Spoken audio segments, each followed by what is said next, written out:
na yun. Okay.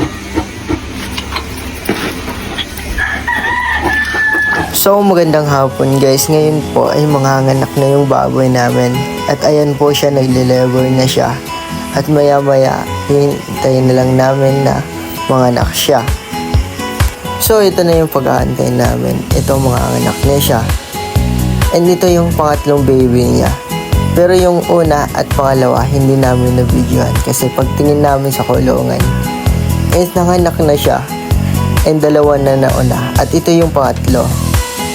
At kasi hindi namin napansin kasi andun kami sa bahay.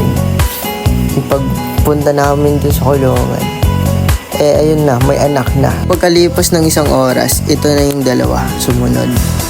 Bali 5 na. Kaso may sumunod pa yung dalawa is namatay. Dahil nalunod sa tiyan ng nanay kasi hindi agad nakuha. Dito naman sa video, akala ni Papa buhay.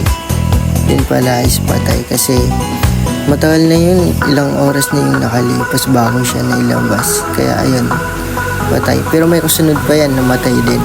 So, andito na yung lahat ng anak niya. At kaso, hindi ko lang na-videohan yung iba kasi na-busy din ako sa bahay. At ito rin yung 12 na anak na niya. Kasi lahat yan, 16 kaso namatay yung 4. So hanggang dito na lang yung video natin guys. And i-update ko na lang kayo kung anong mangyari sa mga video natin at yung pagpalahi. And salamat guys. And thank you for watching. And huwag kalimutan mag-like and subscribe guys. Bye bye.